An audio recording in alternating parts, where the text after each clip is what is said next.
All right. So our first lesson is going to be on Upatissa before he was known as Ayasma Sariputta, and after which we will continue with Kolita, his best friend, later known as Ayasma Moggallana. So Ayasma Sariputta, the marshal of the Dhamma. Today the content will be Sariputta's early life, then how he met the Buddha, Sariputta, the man himself, as the chief disciple, as the helper, and lastly, his last paid debt. So Sariputta early life, the birth of Sariputta. So the story begins at two Brahmanical villages in India called Upatissa and Kolita, which lay not far from the city of Rajagaha. So before our Buddha had appeared in the world, a Brahmin woman named Urupasari, living in Upatissa village, conceived, and so too on the same day at Kolita village did another Brahmin woman whose name was Mogali. So these two families were closely connected, having been friends with one another for 7 generations. So the location of Rajagaha, as you can see from the map here, so this is Rajagaha, very close to in the Magadha state. Upatissa is described as having had a golden complexion. He had 6 siblings, 3 brothers named Upasena, Chunda, and Revata, and 3 sisters named Chala, Upachala, and Sisupachala. Each of his siblings would grow up to become Arahant disciples of the Buddha. According to the Pali tradition, Upatissa's father was named Vangunta and his mother was named Sari, so alternatively called Rupasari, right? And his mother was the reason Upasita later became known as Sariputta, right? Sari means son of Sari. Putta in Pali means son. Sari is the name, son of Sari. So the quest for Dharma for Upatissa. So when the boys grew up, they were educated and acquired mastery of all sciences, right? They both became master of the Vedas through their education and each developed a large following of Brahmins youth. Each of them had following of 500 Brahmin youths, and when they went to the river or park for sport and recreation, Upatissa used to go with 500 palanquins, right? These are like palanquins, and Kolita with 500 horse carriages, right? So now at Rajagaha, there was an annual event called the Hilltop Festival. They witnessed the celebrations with occasions for laughter and excitement. They went on the 2nd day and then the 3rd day, and then they could no longer find it very exciting anymore. So realizing the pointlessness of the impermanent material world, right, the two friends set out as ascetics to search for an end to rebirth. So their thoughts arose. What is there to look at here? Before these people have reached 100 years, they will all have come to death. What we ought to do is to seek for a teaching of deliverance. Right? So meaning to say that everyone will succumb to death. They realized that this seeking a teaching of deliverance, they had to leave home and become ascetics. And then his friend Kolita replied, "My thoughts are the same as yours, my friend," he said. When he knew that his friend shared his inclination, Upasita said, "That was a good thought of ours. However, for those who seek a teaching of deliverance, there is only one thing to do, right? That is to leave home and become ascetics. But under whom shall we live the ascetic life?" So this next chapter on renunciation under the teacher Sanjaya Belata Putta. So now at that time, they lived at Rajagaha, an ascetic of the sect of the Wanderers called Paribhajaka, called Sanjaya Belata Putta, who had a great following of pupils, right? So as you can see, during the Buddha's time, there were 62 beliefs, and out of which there were very 6 prominent 6 heretical teachers, and one of them was Sanjaya Belaputta. So deciding to take ordination under him, Upatissa and Kolita approached him, each with his own following of 500 Brahmin youths, and all of them received ordination from Sanjaya. It seems that during the time, renunciation is quite popular, so they can easily go and just renounce and become, ascetic. So each of them have their own 500 youth, and then they went to see Sanjaya and they took them into his order and they received ordination from Sanjaya. So within a short time, the two friends had learned Sanjay's entire doctrine, right? They were very aptitude on their education. So they learned Sanjay's entire doctrine very quickly, and they asked him, Master, does your doctrine go so far only? Or there is something beyond, or maybe something beyond that you have not taught us? And so far only it goes. You know it all, says the master. Sanjay replied, I have taught you everything I know. You know it all. So in the Pali text, describes Sanjay Balataputta as a teacher in the Indian skeptic tradition, with Upasita and Kolita eventually becoming dissatisfied with his teaching and leaving. Well, I suppose dissatisfied here is not that they're dissatisfied overall. They're just that, there is something more. There's something is missing. So they're dissatisfied that there is nothing more they could learn from him. Having thus traveled through the whole of India, they returned to Rajagaha. There they made an agreement that whichever or whoever of them should find the deathless, right? Deathless here could mean, liberation. In Buddhism, it's called Nibbana, the deathless, first would inform the other. So it was a pact of brotherhood, because two of them are very, very close, right? A pact of brotherhood, born of deep friendship between the two young men. So this note here in Mulasavastivada text, the two friends visited all the 6 major teachers of India at the time before realizing none of them had the right path. So in a sense that they not only saw Sanjay Bilapata, I believe they also met the other teachers as well, but eventually they chose Sanjay Bilapata. So according to Pali text, the two friends and their following of Brahmin youths became students under only one of the teachers, the ascetic Sanjaya Balataputta, who was staying nearby. Right? So it makes sense, he's staying nearby, so they went to see this teacher. Pali text describes Sanjay as a teacher in the Indian skeptic, as we said just now, with Upatissa and Kolita eventually become dissatisfied with his teaching and they left. So the 6 heretical teachers, or the 6 heretics, or the 6 Sramanas, they call it. So during that time, the movements, they call it the Sramana movements, the ascetic movement. Or they call it the 6 Tirthankara. In Pali, it's called Titiya. Were 6 sectarian contemporaries of Gautama Buddha, or Sakyamuni, each of whom held a view in opposition to the Buddha's teaching. So the 6 heretics and the view are Indian philosophy are described in the Samanapala Sutta, the fruits of the contemplative life in Digha Nikaya 2.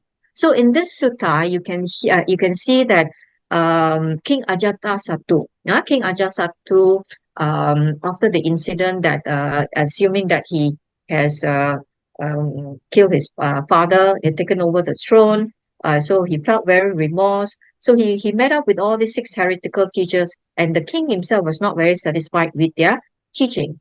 So if you like to know more about the teaching of each of the 6 heretical teachers, you can read about in Samanapala Sutta, the fruits of the contemplative life. All right. So the 6 teachers, Purana Kassapa, right? His theory was based on amoralism. Makali Kosala, right? He was an Ajivika, and his theory is on fatalism. Ajita Kesamba Bali, he's on materialism. And Paduka Kanchana, then Niganta Nataputta Jainism. And of course, the last one is Sanjay Baliputta. He's from the agnosticism. So continue on with Upasita. He's seeking deliverance. How he met Arahant Asaji. So after leaving Sanjaya, Upatissa encountered the monk Asaji, one of the Buddha's first 5 Arahant disciples. So when he saw him, he was struck by Venerable Asaji's dignified and serene appearance, right? As he was going on his arm round, and Upasita thought, never before have I seen such a monk. He must be one of those who are Arahants, or who are on the way to Arahantship. Should I not approach him and question him?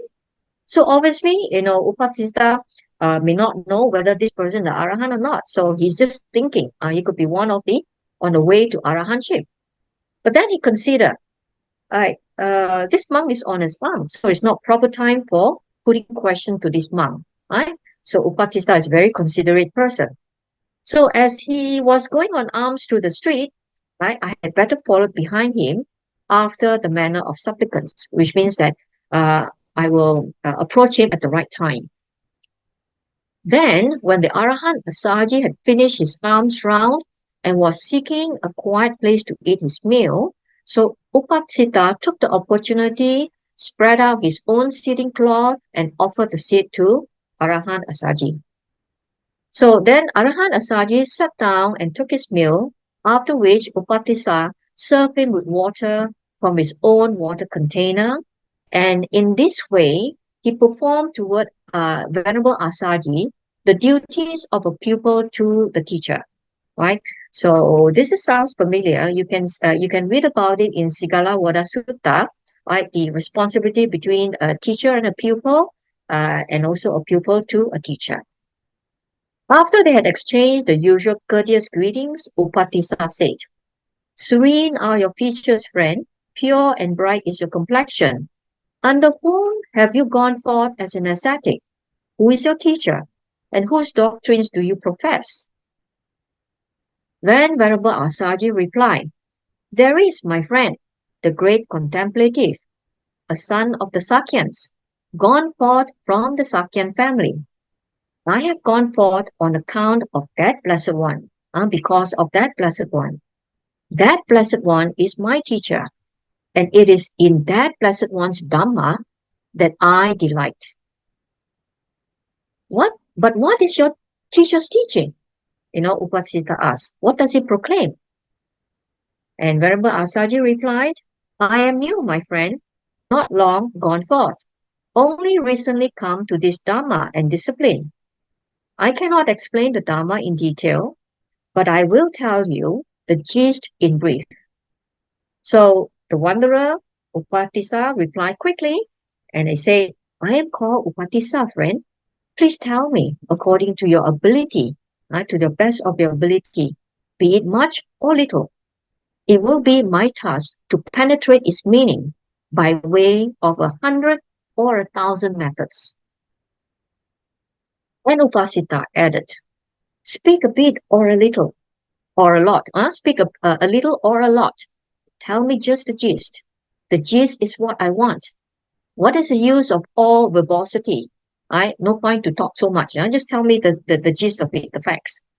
Then Arahant Asaji gave this Dhamma exposition to Sariputta, and he said, "Ye Dhamma hetuka bhavana, tesam hetum tatagato aha, tesancha yo nirodo, evang vadi mahasamanoti."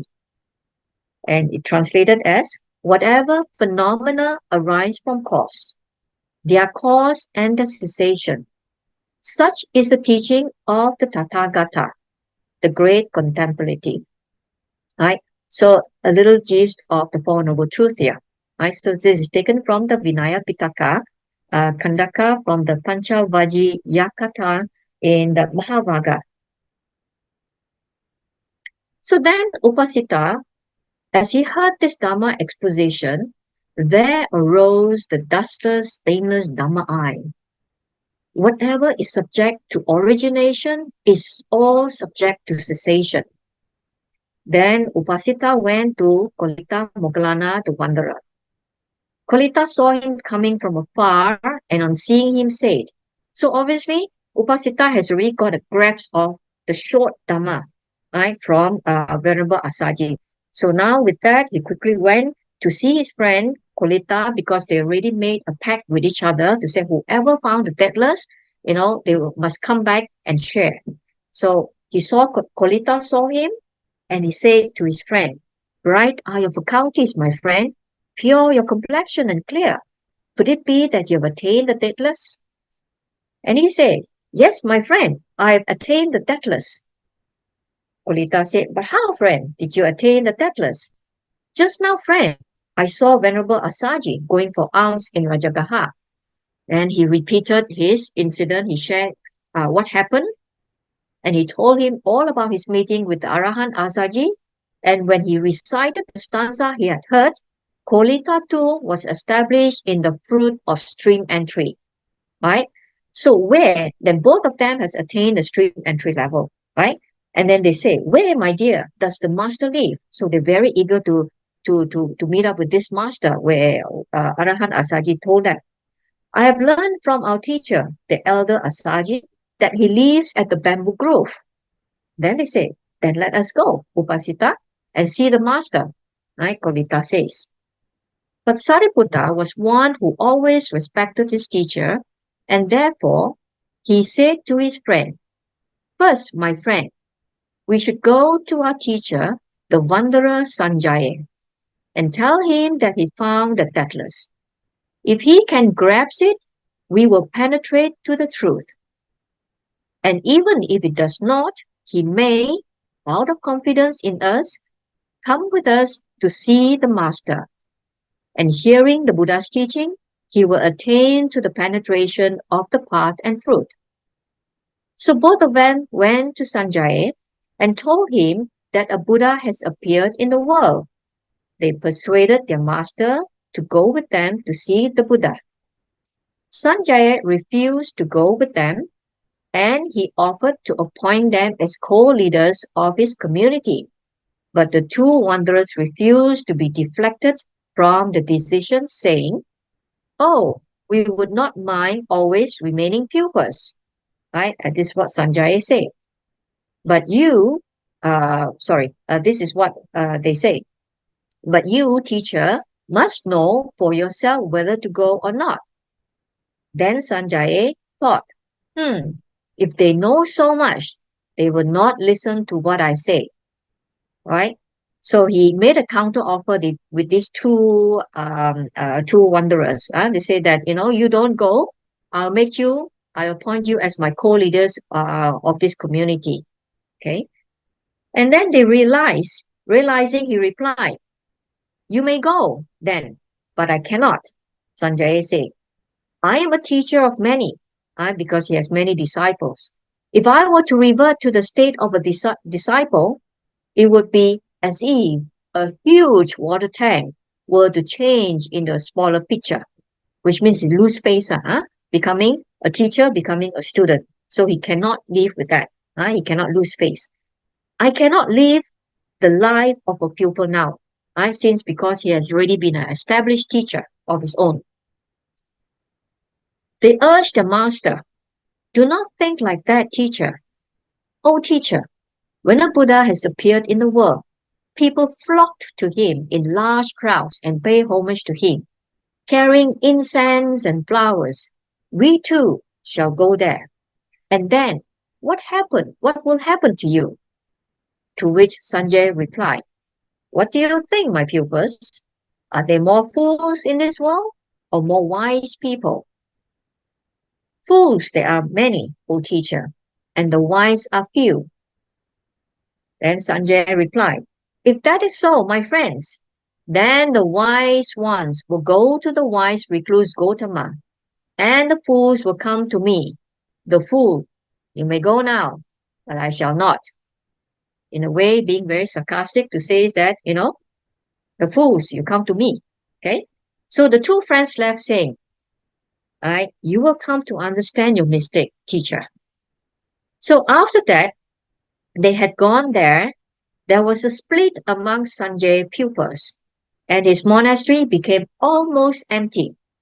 Seeing his place deserted, Sanjaya vomited hot blood, because he was so furious, already very angry. 500 of his disciples have left along with Upatissa and Kolita, out of whom 250 returned to Sanjaya. With the remaining 250 and their own following, the two friends arrived at the Bamboo Grove Monastery to meet the Buddha. So, meeting the Buddha. The master was preaching the Dhamma then, and when the Blessed One saw the two comings, he addressed the assembly, the monks. These two friends, Upatissa and Kolita, who are now coming, will be two excellent disciples to me, a blessed pair. Right? Because with his divine power, you can see that. Yeah. Having arrived, the friends bowed low in homage to the Blessed One and sat down to one side. When they were seated, they said to the master, "May we obtain, Lord, the going forth under the Blessed One. May we obtain the higher ordination." And the Blessed One said, right? Those days are very easy. Yeah? He said, "Etta bhikkhave," which means, "Come, O bhikkhu. Well proclaimed is the Dhamma. Now live the life of purity to make an end of suffering." So that's it. That was the ordination, the Upasampada. This alone served as the ordination of these venerable ones. Upon ordination, Upasita became known as Venerable Sariputta, while Kolita became Venerable Moggallana. So now we focus on Sariputta's full awakening, right? Before that, Venerable Moggallana. So after they have ordained, right? So they went on separate ways. Venerable Moggallana went to live at a village in Magadha called Kalawala Putta, on which he depended on alms food. On the seventh day after his ordination, when he was engaged in intense meditation, he was troubled by fatigue and torpor, sloth and torpor. But spurred on by the master, he dispelled his fatigue, and while listening to the master expound the meditation subject of the elements Dhatu Tana, he won the three higher paths and reached the acme of achieved disciple perfection. So we will look at Venerable Moggallana awakening when we move on to his lecture on his Moggallana. But now Venerable Sariputta continued to stay near the master at a cave called the Bull's Shelter. The Bull Shelter is called Sukara Kate Lena. Sukara means, ball, or here in the wild boar.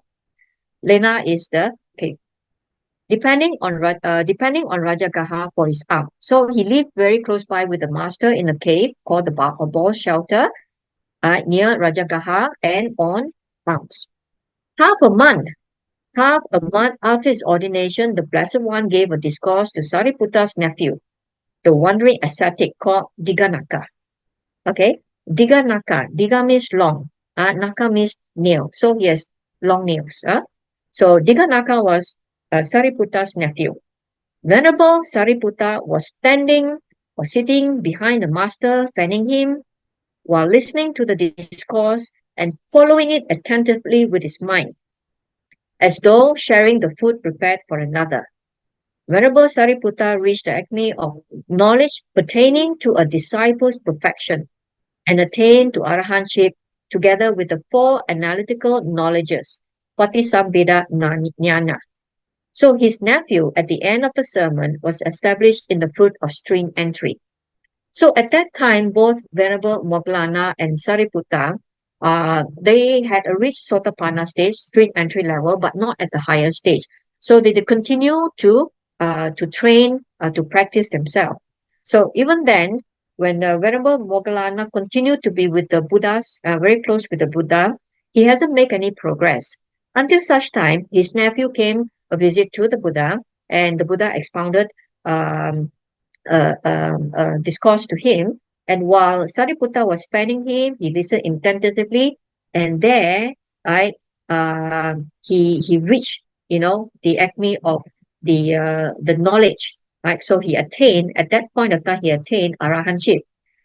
He took half a month, whereas Sariputta, he took only a few weeks. Sariputta, the man, the chief disciples. So in the Mahavagga, the Buddha declared the two chief male disciples as being the foremost in wisdom and foremost in psychic power, referencing Venerable Sariputta and Venerable Moggallana respectively. So Venerable Sariputta foremost in wisdom, Venerable Moggallana foremost in psychic power. Buddhist tradition maintains that the first chief disciple, Venerable Sariputta, customarily sat to the Buddha's right-hand side, okay, while the second chief disciple, Venerable Moggallana, sat to the left. So you can see a distinct feature. Usually you can see Venerable Moggallana depicted in a darker skin tone. As the first chief disciple, Venerable Sariputta's role was the systematization and analysis of the Buddha's teaching. The Buddha's canon often shows Venerable Sariputta asking the Buddha's questions and entreating the Buddhas to teach, as well as himself clarifying points and questioning disciples, and in some cases, seemingly to test the knowledge of fellow disciples. So that was the role of Venerable Sariputta. So the Buddha would often suggest a topic and have Venerable Sariputta elaborate and deliver a sermon on it. In two discourses recorded in the Tipitaka, the Dasuttara Sutta means progressing by 10. Dasu 10. In the Digha Nikaya, Sutta number 10, and the Sangiti Sutta, the chanting together in Digha Nikaya, Sutta number 33, the Buddha declared that he needed to rest his back, right, and had Venerable Sariputta teach in his place while the Buddha listened in the audience, right? Even though the Buddha was resting, but he was listening attentively to Sariputta delivering the discourse. His ability to teach the Dhamma earned him the title Dhamma Senapati, right? Dhamma, as we know, Senapati means general. So he was the general of the Dhamma. Okay. Buddhist texts indicate that Venerable Sariputta still had some flaws.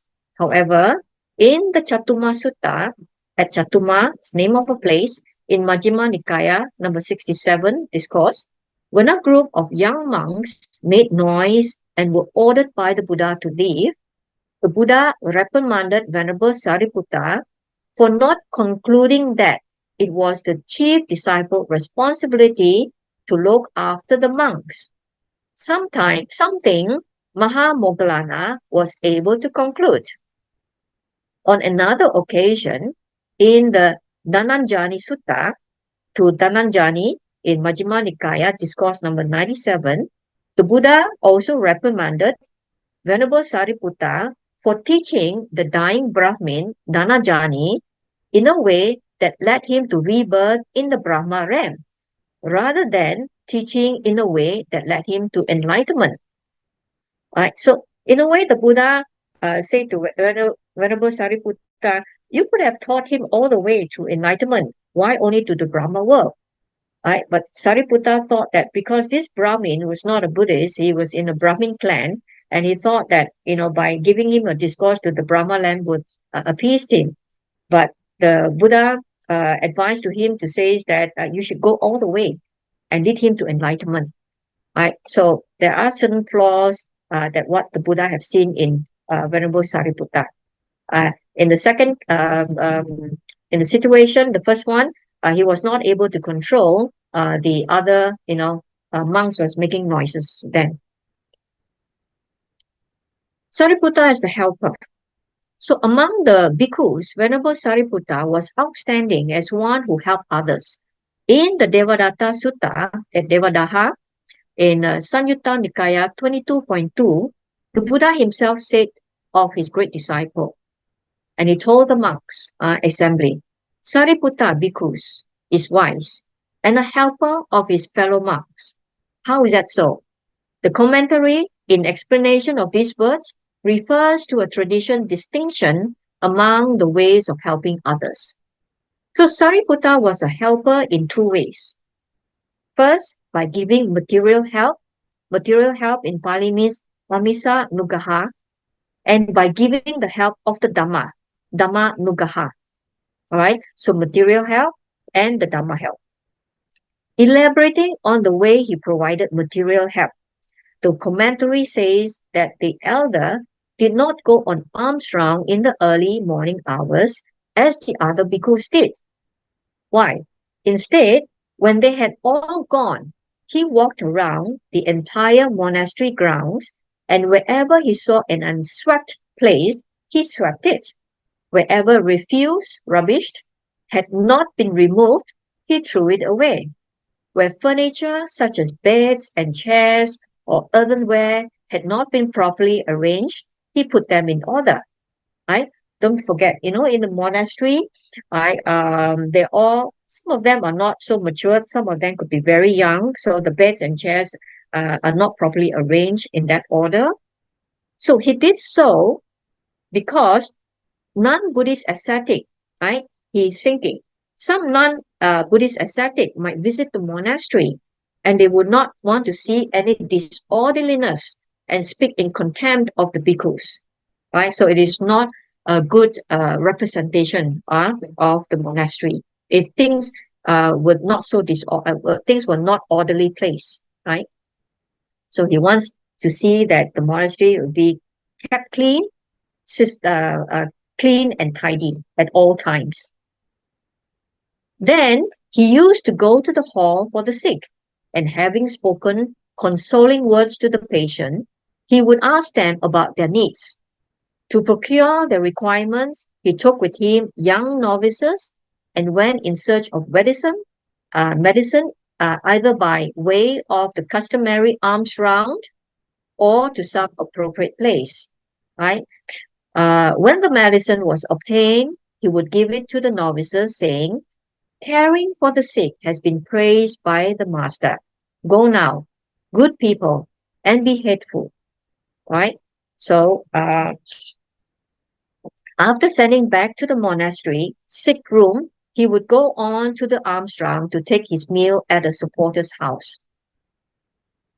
So the above was his routine. Cleaning the monastery, helping the sick was his usual daily routine when staying for some time at the monastery. Okay, but when going on a journey on foot with the Blessed One, he did not walk at the head of the procession. Short with sandals means he wore sandals with an umbrella in hand. So meaning to say that he was not so arrogant in that he wanted to walk besides the Buddha, who thinks to say that I am his chief disciples. Okay, so he was not arrogant at all. Rather, he would let the young novices take his bowl and robes and go on ahead with others, while he himself would first attend to those who were old, very young, or unwell, making them apply oil to any sores they might have on their bodies. Then, either later on the same day or the next day, he would leave together with them. Right? So as you can imagine, if you go on alms round, you walk barefoot, right, on natural grounds and pebbles and so on. Some may hurt the foot and so on. They are young and old, so some may have some blisters and so on. So he will apply oil to the sores and also the bodies. So that's how he helped them. Because of his solicitude for others, on one occasion, Venerable Sariputta arrived particularly late at the place where the others were resting. So for this reason, he did not get proper quarters, and he had to pass the night seated under a tent made from ropes. So there were no more tents already, so all have been occupied, especially when they are on a journey.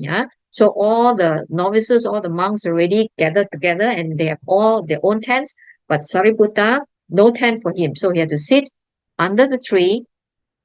And having seen this, the next day, the master caused the monks to assemble. So he called all the monks to assemble and told them this Jataka story. In the Jataka story number 37, called Titira.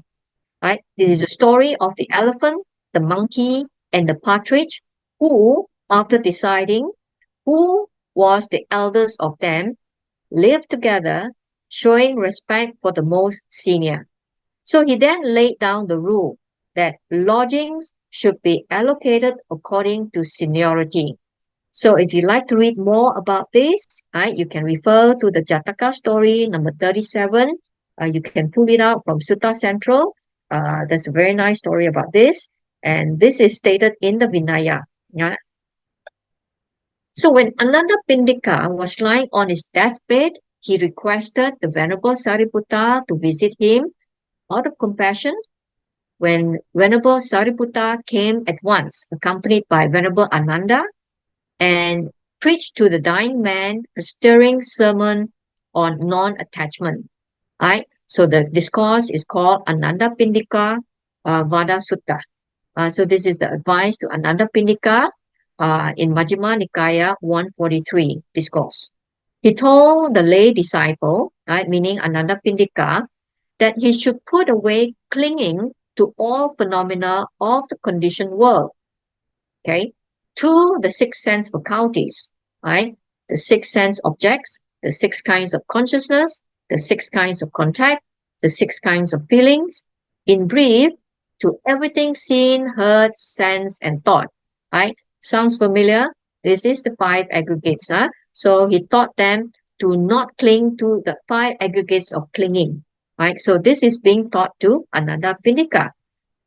So after hearing this, Ananda Pindika was moved to tears by this profound discourse. I don't forget, Ananda Pindika has already attained a certain level of attainmentship. So the likes of which he said, right, he understood this, but he said, I've never heard this before. Shortly after this encounter, Ananda Pindika died, and he was reborn into Sita heaven. But before that, so Ananda Pitaka said that I never heard of this. You should expound this. Not just to the bhikkhus, the assembly, but also to the lay disciples. And that is how these discourses were also shared to lay disciples later on.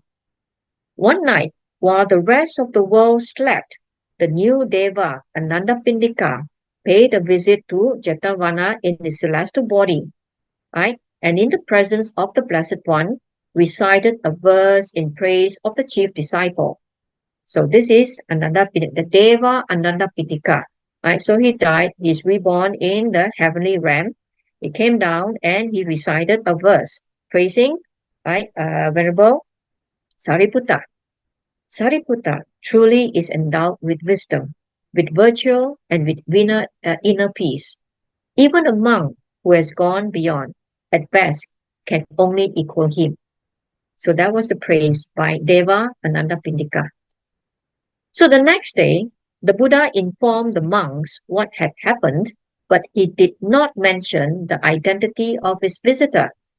But Venerable Ananda then said to the master, to the Buddha, Venerable Sir Bhante, that young Deva, surely he must be Ananda Pindika.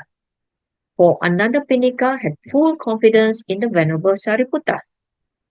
The Buddha confirmed that Venerable Ananda inference was correct. Right? So his inference was correct. It was in this manner that Venerable Sariputta gave the help of the Dhamma, a great leader and outstanding spiritual advisor. He brought to the task of guiding others, just like Ananda Pindika. So he guided him, right, to a peaceful, to train his mental mind during the time of his death, very peaceful. And that's how he is reborn in the heavenly realm, right? And guiding others, not only a keen and perceptive understanding of the human mind, but also a warm, sympathetic interest in other people, which must have been a great encouragement to those under his guidance, right? So Deva Ananda Pindika was very grateful to Venerable Sariputta.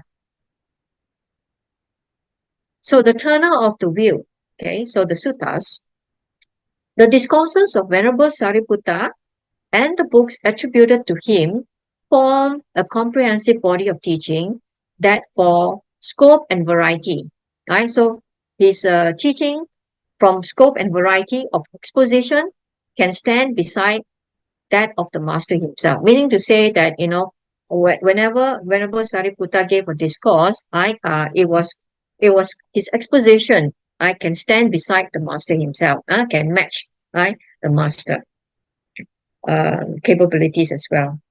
So Venerable Sariputta understood in a unique way how to organize and present the rich material of the Dhamma which he had learned from his master, the Buddha, in a manner that was intellectually stimulating and also an inspiration to practical effort. Okay, very intellectual, stimulating, very inspiration, and also very practical. We find this exemplified in two classic discourses of the Majjhima Nikaya, the Sammaditthi Sutta on right view in Majjhima Nikaya 9, and the Mahasatipatthana Sutta, the longer simile of the elephant's footprint in Majjhima Nikaya 28. In the Abhidhamma, according to tradition, that is the Atta Salini, which is what they call it, the commentary, Atta Salini commentary. The Buddha preached the Abhidhamma in the Tawatimsa heaven to his mother, Queen Maya, who had been reborn as Deva in that world. So the Buddha did this for 3 months, and when returning daily to earth for his meal, he gave to Venerable Sariputta the method, in Pali called Naya, of that portion of the Abhidhamma he had preached in Tawatimsa. Okay, so Atta Salini is a Buddhist text composed by Buddhaghosa in the Theravada Abhidhamma tradition. That's how today we're able to have a manual of Abhidhamma. So the Buddha went to Tawatimsa, preached the Abhidhamma in Tawatimsa for 3 months, and he came down daily and he expounded it to Venerable Sariputta, and that's how he has been preserved in that way.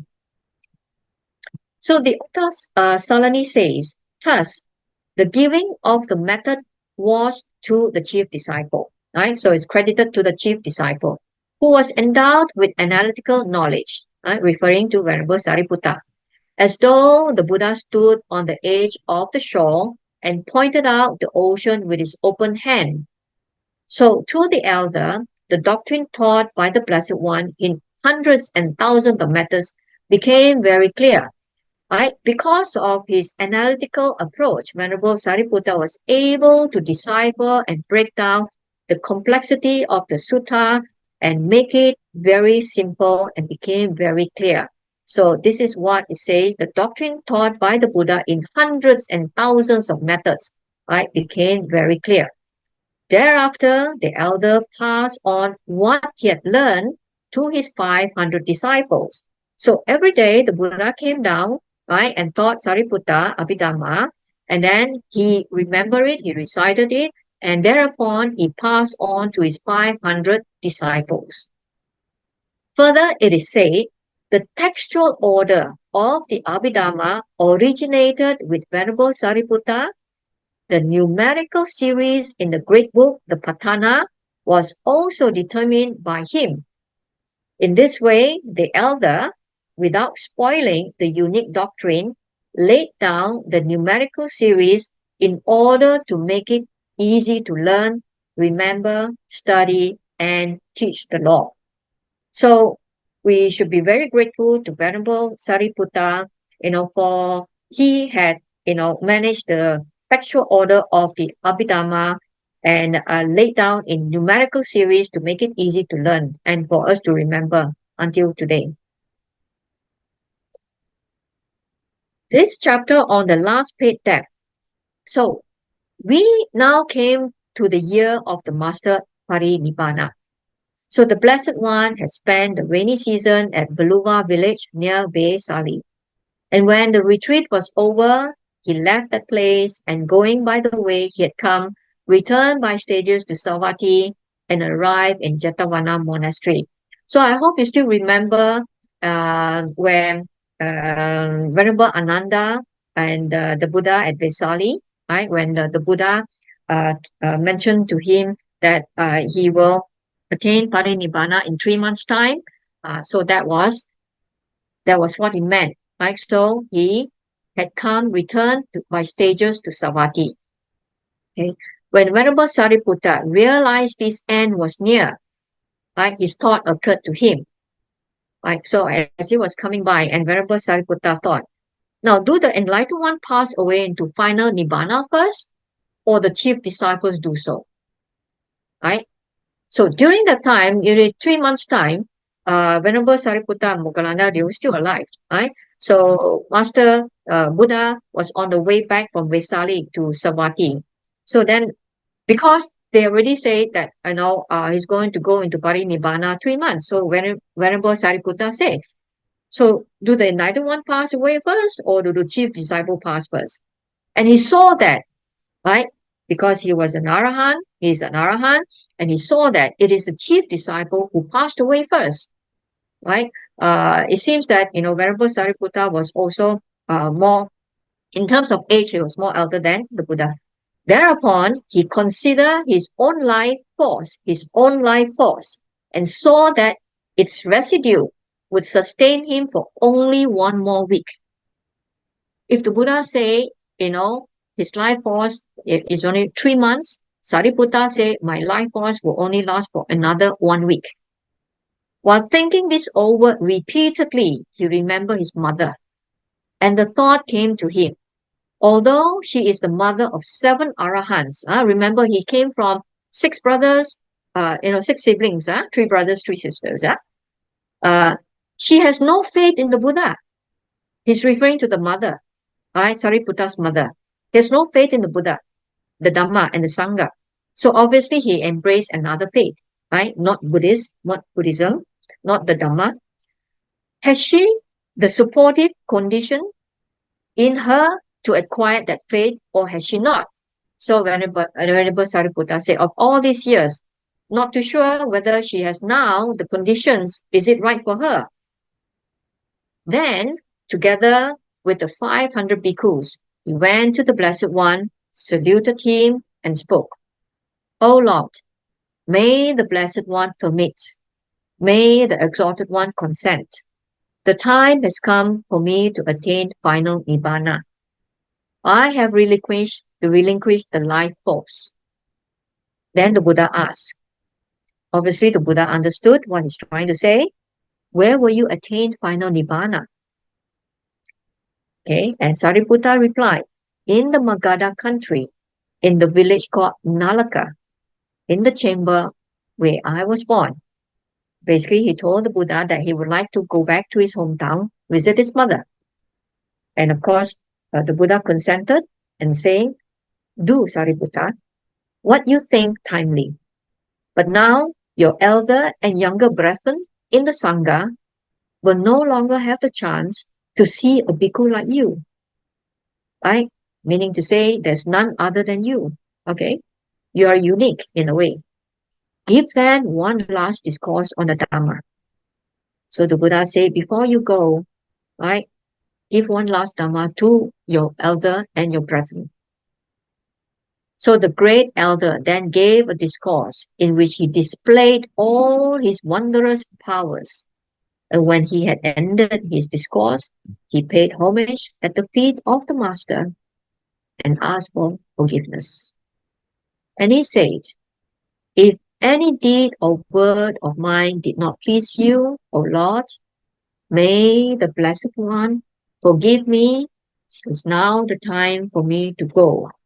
So if you see forgiveness of shortcoming in some of the Vandana, it says, Kayena Vacha Chittena, Pamadena Maya Katam, Achayam Kama Me Bante, Puripana Tathagata. Right? So that is something in that kind of verse. So the Buddha say, I forgive you, Sariputta, but there was not a single word or deed of yours that was displeasing to me. Do now, Sariputta, what you think timely. Huh?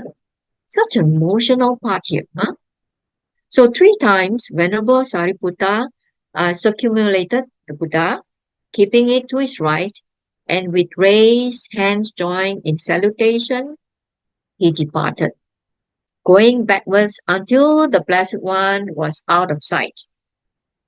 So if you read the textbook, it give you even more details, more dramatic. How shall I say? How they sent Sariputta away back to his hometown. When Sariputta mother, fast forward, so when Sariputta mother arranged the birth chamber for the elder and lodgings for the bhikkhus, had torches lit up and then sent for the elder. So Venerable Sariputta, accompanied by the bhikkhus, then went up to the terrace of the house and entered his birth chamber. Okay, so uh, now he already returned home, right? So after sitting down, he asked the bhikkhus to go to their quarters, right? So the mother has already prepared, because he traveled with 500 of his bhikkhus. The mother has already all prepared for the other bhikkhus. Then Venerable Sariputta went back to his own chamber, his previous chamber. So they had hardly left when a grave illness, dysentery, fell upon the elder, and he felt severe pains, right? So that's where he felt very, very, he was very, he suffered gravely. So at this point, Venerable Sariputta health rapidly began to deteriorate. And as he lay in his room, numerous devas, great divine kings, Saka, the king of the gods, right, Brahma, etc., came to pay the last respect to him. The glorious illumination of the gods brightened up the whole room. Sari was awoken by the bright light. Right? Sari, the mother, was awoken by the bright light and came to see what the commotion was. When she witnessed all these gods paying respect to her son, she realized just how virtuous and holy her son was, and went to see him as he lay dying. So all the devas came to pay the last respect to Sariputta.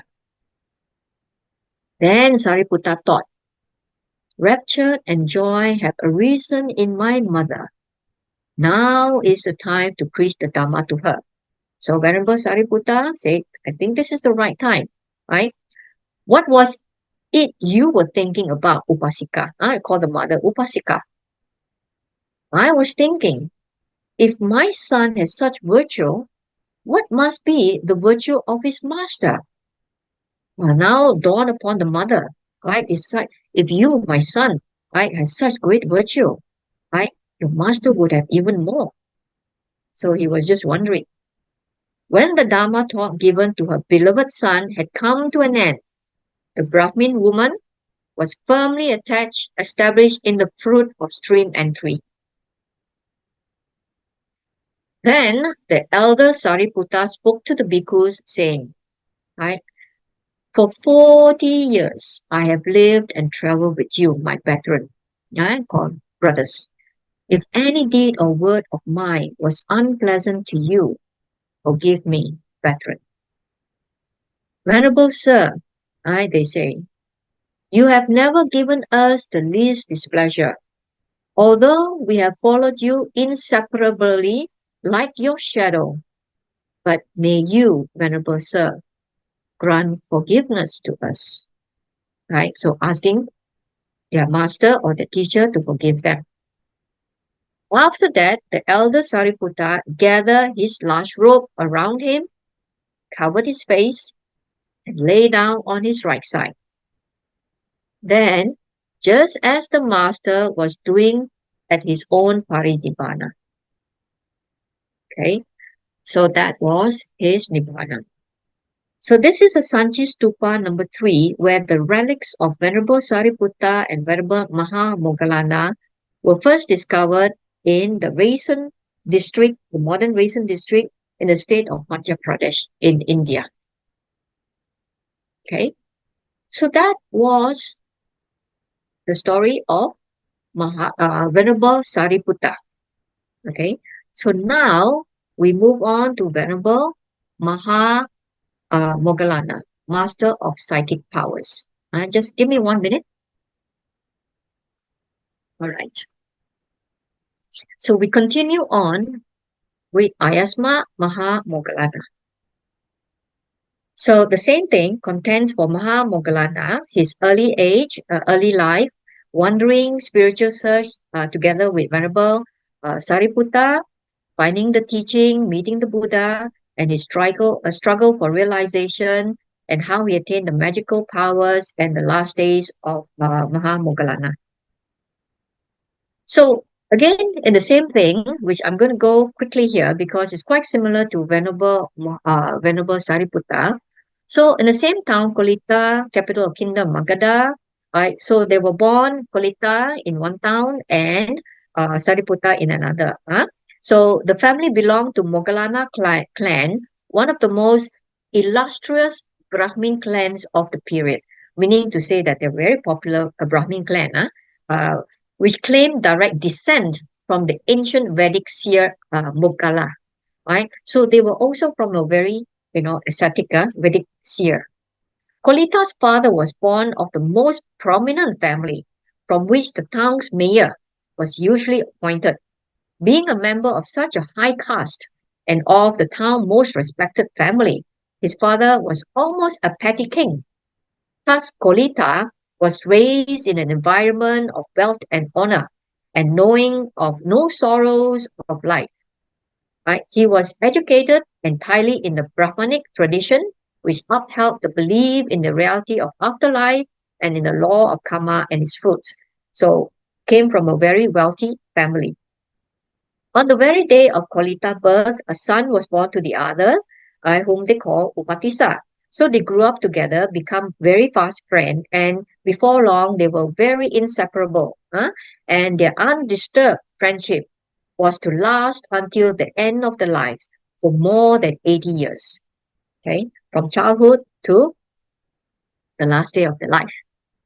So they never quarreled, nor bore a grudge against each other.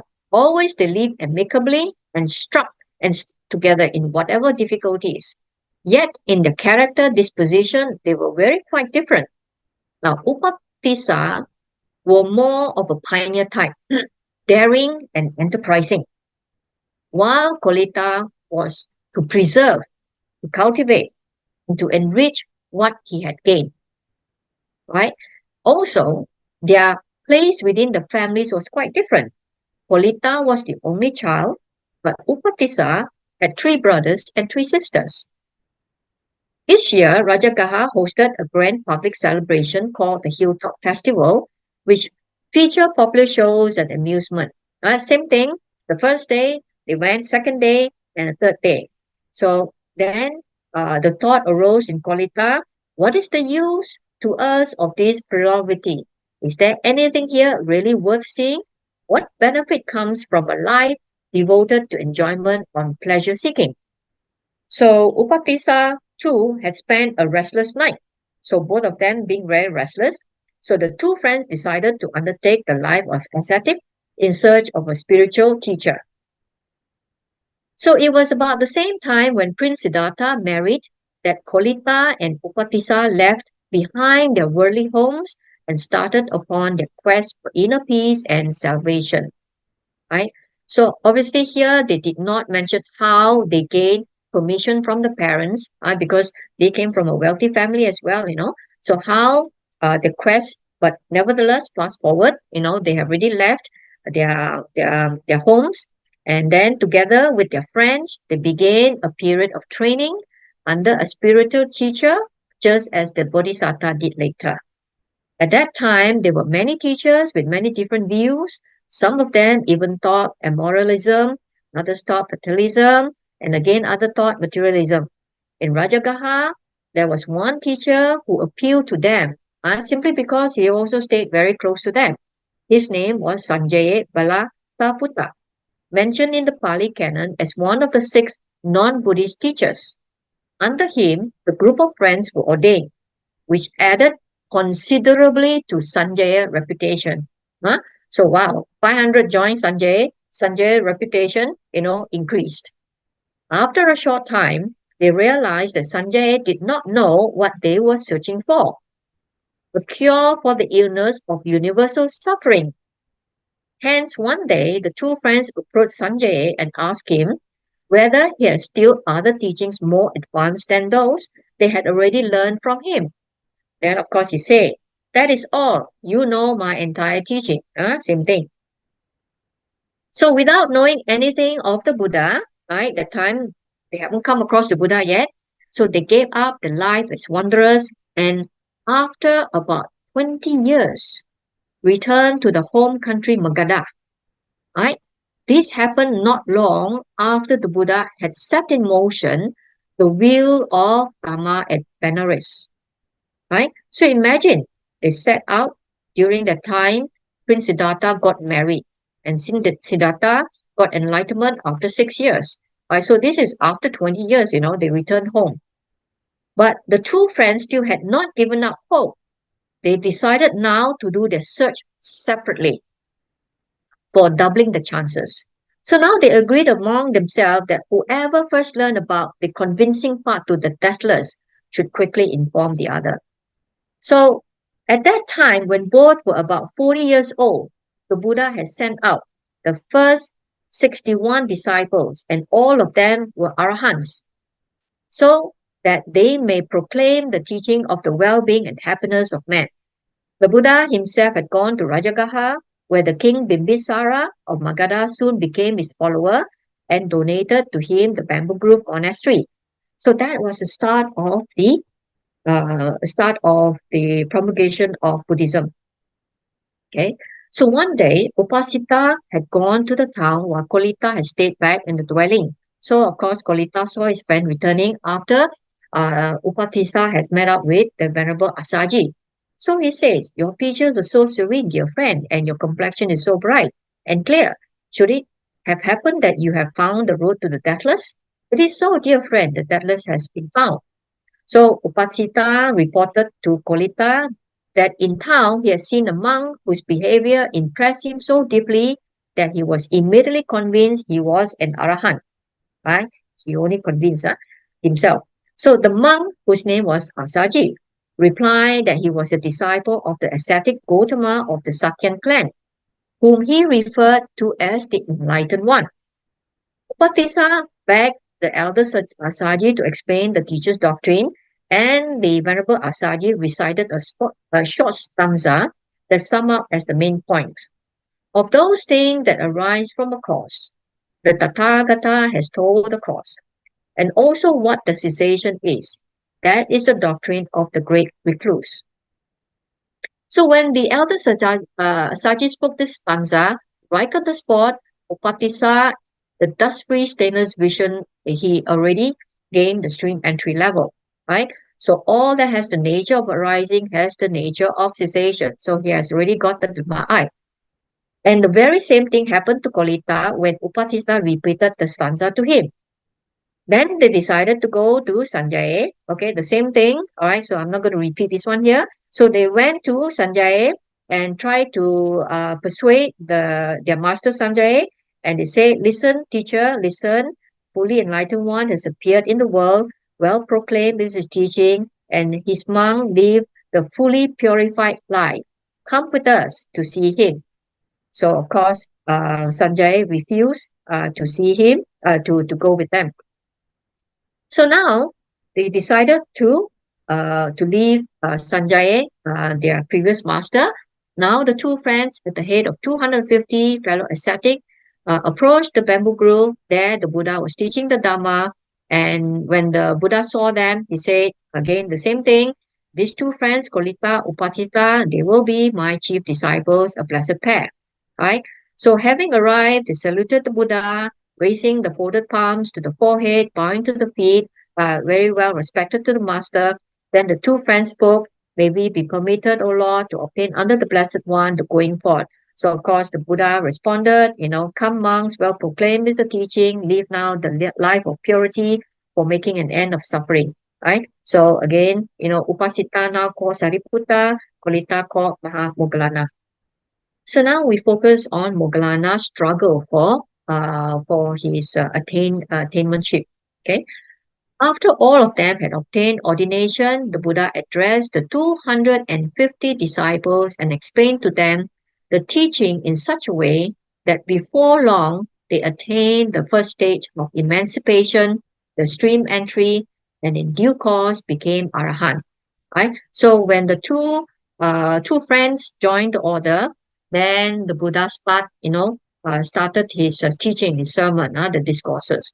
So while others, monks have attained arahantship, these two are still in training. So Venerable Sariputta remained in the vicinity of Rajagaha, as we mentioned just now, and he stayed close with the Buddha at the bear stand. From there, he walked to the city for his alms, which afforded him the opportunity to listen often to the Buddha's discourses. Why? It's because he constantly be with the Buddha, right? Whereas Venerable Moggallana chose as his abode, he went into the forest near a village called Pala, Palawala Putta, Palawala Putta in Magadha.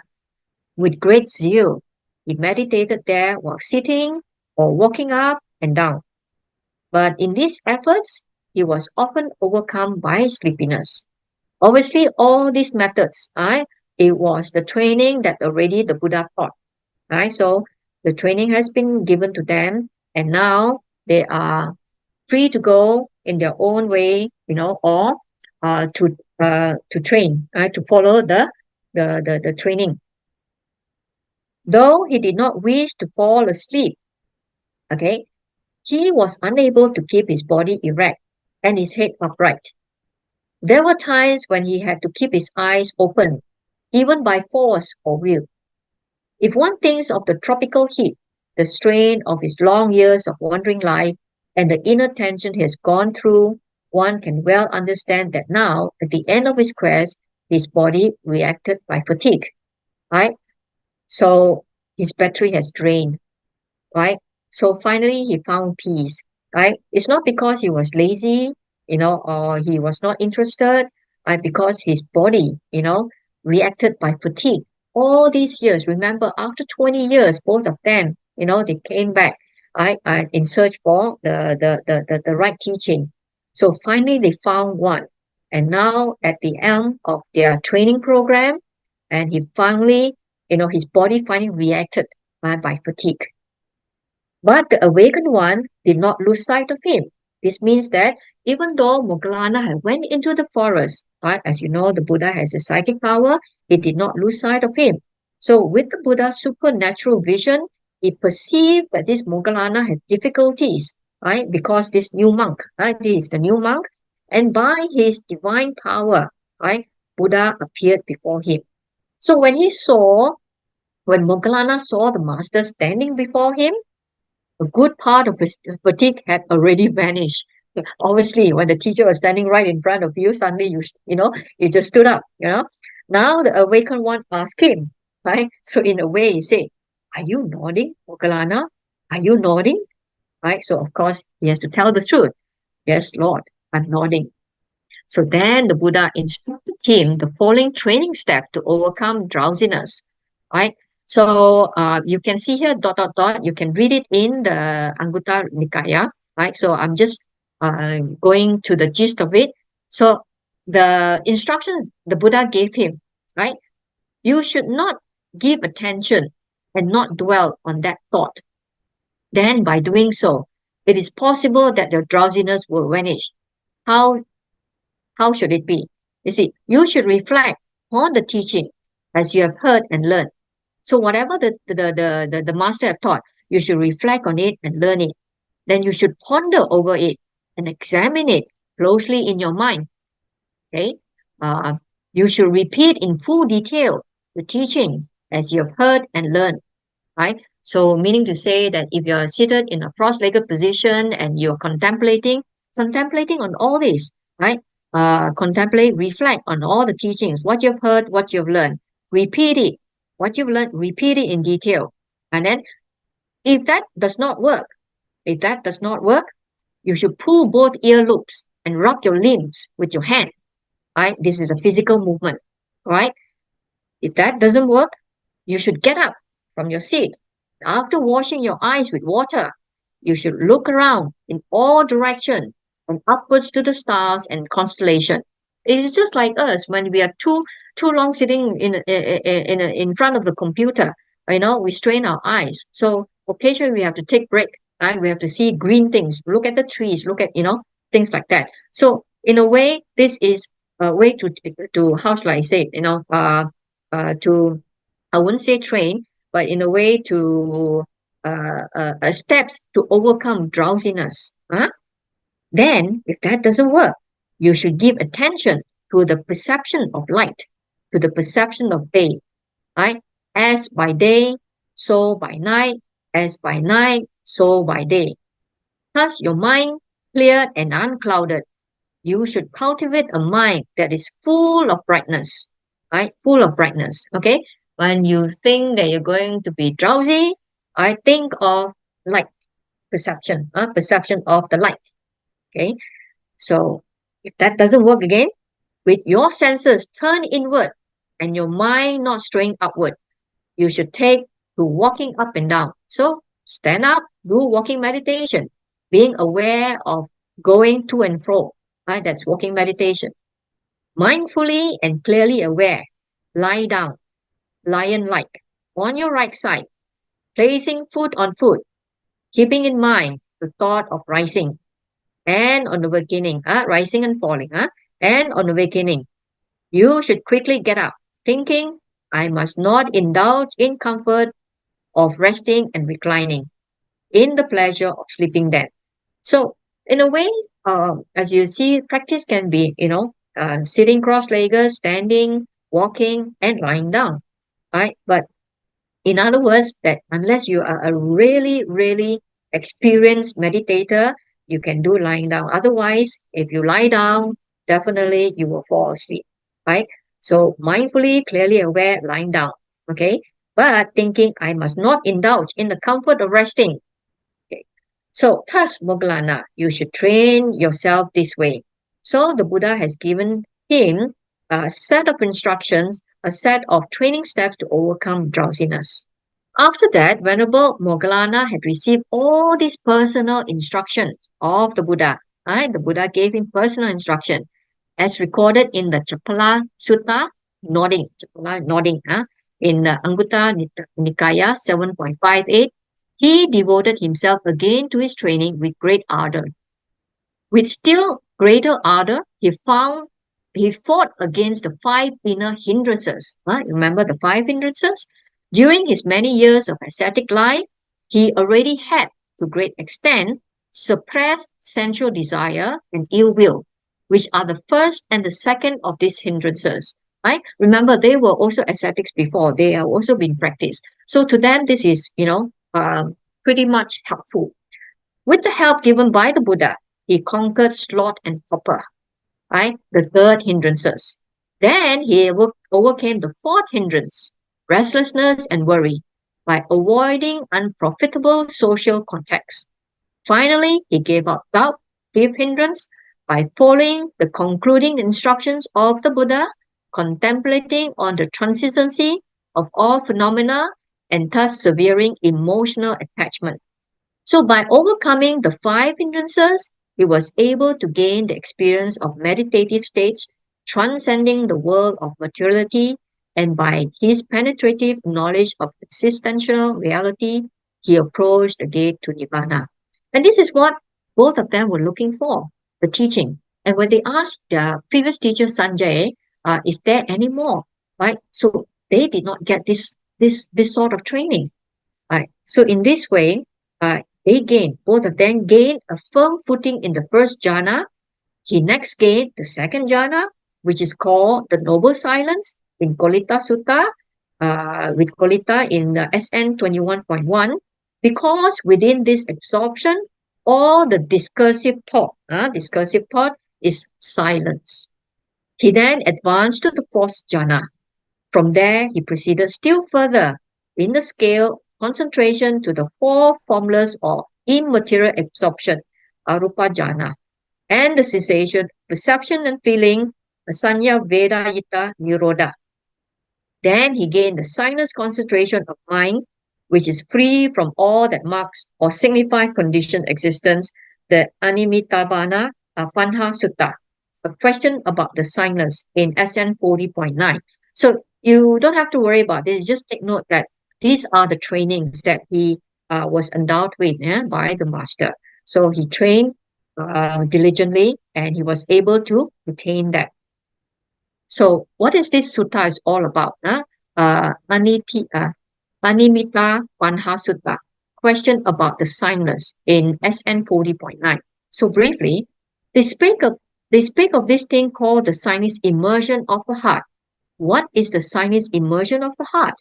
It occurred to me.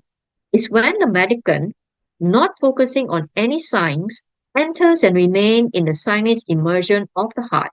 This is called the sinus immersion of the heart. And so I was entering and remaining in the sinus immersion of heart. While I was in that meditation, my consciousness followed after signs. Then the Buddha came up to me with his psychic power and said, Moggallana, Moggallana, don't neglect the sinus immersion of the heart. Brahmin, settle your mind in the signless immersion of the heart. Unify your mind and immerse in it the sinus immersion of the heart. And so, after some time, I entered and remained in the sinus immersion of the heart. So, if anyone should be rightly called a disciple who attained a great direct knowledge with help from the teacher, it was me. Right? So, Moggallana was very grateful to the teacher, personal training. Aided by the master instruction, he broke through these last most subtle fetters and attained the final fruit, perfect liberation of mind and liberation by wisdom. Right? Final fruit, liberation of the mind, liberation of wisdom in all their fullness and depth. Venerable Moggallana had become an arahant. Like Venerable Sariputta, Venerable Moggallana was an arahant of the type called liberated in both ways. Ubato Bhaga Vimutta. Those who can attain the eight deliverance, Atha Vimukha, which include the four formless attainments and the attainment of cessation, are called liberated in both ways. Liberated from the material body by means of the formless absorption and from all defilements by the path of arahantship. Those who lack this mastery over the eight deliverance but have destroyed all defilements through wisdom are called liberated by wisdom. Panya Vimutta. So just to highlight the four fine material states, the Rupa Jhana, the first Jhana, second Jhana, third, and the fourth. So the four immaterial or formless states, Arupa Jhana, the sphere of boundless space, the sphere of boundless consciousness, the sphere of nothingness, the sphere of neither perception nor perception. This is very high attainment. So we're not going to go into that level, but at least you know that Venerable Moggallana has attained to such level. Even more, Venerable Moggallana had not only mastered the successive planes of meditative concentration, but had also explored the roots of psychic power, right? Iddhipada, psychic power, and thus had achieved faculty in the modes of supernormal knowledge, abhyanya. Okay? In his own words, he was one of whom it could be declared. Right? So he declared himself supported by the master, right? Which means like the master has, personally taught him, supported by the master. The disciple attained to greatness of the super knowledges. Okay, thanks to the master. The Venerable Moggallana later said he attained arahantship by quick penetration, Kipa Dhyana, that is, in 1 week. But his progress was difficult, Dukkha Patipada. He attained quick penetration within a week, but his progress was very difficult, requiring the helpful assistance of the master. Meaning to say, if the master does not come to his aid, he will not have attained such high greatness. Right? But obviously, the master, the Buddha, has already known with his psychic power that this Moggallana has the potential, right, to reach this level. And therefore, he came, to support Moggallana. What happened to Venerable Sariputta then? He too attained arahantship by quick penetration in 2 weeks. Moggallana in 1 week. Venerable Sariputta in 2 weeks. But his progress was smooth. Sukha Patipada. compared to Moggallana, Dukkha Patipada. Venerable Sariputta, Sukha Patipada, was smooth. He had advanced to the goal more speedily than Venerable Sariputta, which means Moggallana had advanced to the goal more speedily than Venerable Sariputta, because the Buddha directed and inspired him personally and intensively, and also because he had a lesser range to comprehend, right? Whereas Venerable Sariputta was superior to him in regard to the independence of his progress and also in the detailed scope of his knowledges. Right? As you can see, Venerable Sariputta was the what do you call it? He's very fluent in the Dhamma. Right? Is the marshal of Dhamma. Moggallana magical powers. The Venerable Moggallana was the bhikkhu who had most assiduous in developing and cultivating the four roads to power, and thus the Buddha named him the foremost disciple among those who possessed the psychic power. There were, of course, other prominent disciples who were highly skilled in psychic power, but they were usually proficient in only one of two areas. So Moggallana had a comprehensive master over the psychic faculties that no other disciple shared, not even the nun Upalawana, right, who was most among the bhikkhunis in the exercise of psychic power. Right? Only he has the privilege of the assistance from the Buddha personally. In the Buddhist canonical texts relate about Moggallana supernormal faculties, presenting the material group according to the types of faculties concerned. Right? So as what is said here, penetration to others' mind and thought reading. So he has this ability of telepathy. Then he has the divine ear, a clear audience, the divine eye, right? Travel by mind-made body, right? The telekinesis, supernormal locomotion. So these are all the qualities, the type of faculties, yeah, he has attained. So the last day of Moggallana, soon after passing away of Venerable Sariputta, so Sariputta passed away first, Moggallana had a bizarre encounter with Mara, the evil one, the tempter and lord of death, which may well have been a prenomination of his own imminent demise. Soon afterwards, he felt that the time of his last existence was running out. So being an Arahant, again, like Venerable Sariputta, he saw no reason to extend his lifespan to the end of the aeon by the act of will. Right? So just like Sariputta, by his own self, act of will, and he calmly allowed impermanence to take its lawful course. Venerable Moggallana passed away a fortnight after his friend Sariputta on the new moon day of the month Kartika in October or November in the autumn. The great decease of the Buddha took place on the full moon night of the month Vesakha in May, half a year after the death of his two chief disciples. Then the Buddha was in the 80th year when he passed away, while both Venerable Sariputta, Venerable Moggallana died at the age of 84. Right? So imagine that, Sariputta died first, and then Venerable Moggallana. Even before that, later on, we were going to discuss about Gotami, right? So Gotami also passed away and so on. And that's how Venerable Ananda, during the last days of the Buddha, he felt so sad, so deeply sad about the passing of the Buddha. So the circumstances of Venerable Moggallana death are related in two sources. The Dhammapada commentary, right? You can see in verse 137 to 140, and the Jataka commentary in the number 523 of the Jataka story. Although these two sources share a common core, they differ slightly in details, with no doubt stem from embellishment in the course of oral transmission, right? So which means that it is an oral transmission, so there may be, plus minus there, here and there.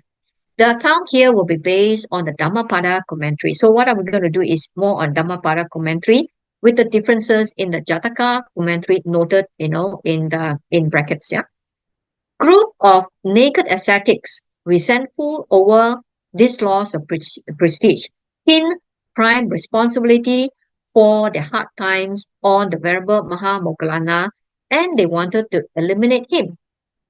Right? Remember, he was part of the ascetic before Moggallana, but now he became disciples of the Buddha. So the other naked ascetics, felt very jealous of this Moggallana, and they wanted to get rid of him.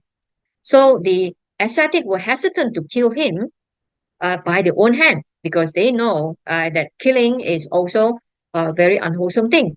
So they decided to employ a band of brigands, right, and offered them 1,000 gold coins, right. So these are the thieves collected from their followers. So all this ascetic, all the money they collect, right, they collect from the followers in exchange for the great disciples' life, right. Money collected from the followers, and they paid the hired murderer, so to call. At that time, Venerable Moggallana was living alone in the forest hut at the Black Rock on the slope of Mount Isigili outside Rajagaha. After his encounter with Mara, he knew that the end of his days was near. Having enjoyed the bliss of liberation, he now felt the body to be an obstruction and burden, and had no desire to use his psychic faculties to keep it alive for the rest of the aeon. Yet, when he saw the brigands approach, he knew they were coming to kill him, and he used his supernormal powers to slip through keyholes. Right? So he still used his psychic power. Yeah. Yet, when he saw the brigands approach, he knew they were coming to kill him, and he used, same thing. The gangster arrived at an empty hut, and though they searched everywhere, they could not find him. They returned the following day too, but this time the elder soared up to the air and escaped through the roof. The next month, so after a few weeks, the next month, bandits came again, but again they could not catch the elder. In the Jataka version, bandits returned on 6 consecutive days and catch him only on the 7th day. So that was just the disparison between the Dhammapada and the Jataka. So Venerable Moggallana motivation in escaping was not fear of the dead. He's an Arahant, he's not fear of death because he already know that his lifespan is coming to an end. He wanted to spare them. The intention is Moggallana wanted to spare them from a fate by giving them to reconsider and abstaining them from killing. Killing is a crime. So, but their greed for the promised money was so great that they persisted and returned again the following month, or on the 7th day as per in the Jataka account. This time, the persistence was rewarded, for at that moment, Venerable Moggallana suddenly lost his psychic mastery over the body.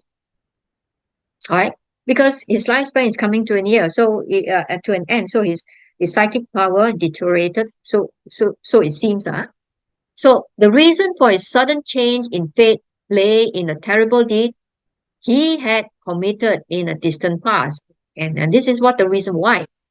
Many aeons ago, in his previous life, Moggallana had brought about the death of his parents. In the Jataka version, however, he relents at the last moment and spare them. Right? That was quite different.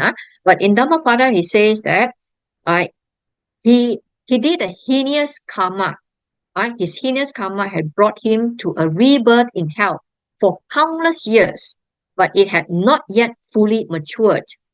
A residue remained, and now, when he was in a mortal danger, that residue suddenly ripened and confronted him with its fruit. So that was what happened. Why he lost his psychic power at that last, that sudden change in fate. Moggallana realized that he had no choice but to submit to destiny. The brigands entered, knocking down and pounded his bones until they were as small as grains of rice. Then, thinking that he was dead, they threw his body behind a clump of bushes and fled, keen on collecting their reward. So, but Moggallana physical and mental strength was formidable, and he had not yet capitulated to death. He's not died yet. Huh? He regained consciousness, and by the power of meditation, he soared through the air, came to the presence of the Master. There he announced he would attain final Nibbana. So the Buddha asked him to give a final sermon to the community of monks, which he did, with an additional display of wonders and marvels, just like Venerable Sariputta. Then he paid homage to the Blessed One, returned to the Black Rock, and passed into the Nibbana element without residue. However, in the Jataka account, more realistic omits the final sermon, and Moggallana expired right in front of the Buddha's feet. So that was a difference in Jataka. Speaking about his chief disciples, shortly after their death, the Buddha declared, those who are in the past have been holy ones. Okay? All right, so this is now the Buddha saying after the death of the two chief disciples, those in the past have been holy, fully enlightened one. Those blessed ones too have such excellent pairs of disciples as I had in Sariputta and Moggallana. Those who in the future will be holy ones, fully enlightened ones. Those blessed ones too will have such excellent pairs of disciples as I had in Sariputta and Moggallana. Right? Here, the Buddha will say that perhaps maybe the future Buddha, Material Buddha, will also have, a pair of excellent disciples, right? Just like other previous Buddhas, and he himself, the Buddha, Sariputta and Moggallana. Venerable Sariputta and Venerable Moggallana were such wonderful disciples that the Buddha said that the assembly of monks appeared empty to him after the death. It was marvelous that such an excellent pair of disciples existed, but it was marvelous too that in spite of their excellence, when the two had passed away, there was no grief, no lamentation on the part of the Master. Okay? So that was the end of the lecture on Moggallana and Venerable Sariputta. So we have already passed the 4 p.m. mark, but nevertheless, we can quickly go through the past exam questions. In the higher level, 2023 last year, there were no question on Venerable Sariputta or Moggallana. In fact, there were questions on Venerable Ananda. So you can see from here, past years in 2022, the question on virtues, qualities and virtues of Sariputta, how he became the chief disciple, give evidence of his life. And then 2021 was Mahakassapa. So 21 Mahakassapa, 22 Sariputta, 23 Ananda. Okay. 24, not too sure. So that was the question, how it was formulated. So you may take a look at the question and try to work out your own, short essays. Whereas in the senior level, it's the same thing, just like in the higher level, the same thing, slightly different. Special qualities of Venerable Ananda, describe incident that show, this is Ananda, sorry, 2022. Special qualities of Venerable Sariputta. How did Venerable Sariputta become chief disciple of the Buddha? Compared to the senior one, you need to give evidence from the events of Venerable Sariputta life. Okay, a little bit more different. 2020 senior level, you have Moggallana. Again, qualities and virtues of Moggallana. Give evidence from events of Moggallana life which led him to becoming the chief disciple of the Buddha. Same thing, and here give evidence from past, previous life that led him to becoming the second chief disciple of the Buddha. Okay, so that was the question. So reference list, you can do that. Now, Nakaliputta, we may not be able to finish today on Nakaliputta, so I will have to leave this for another day.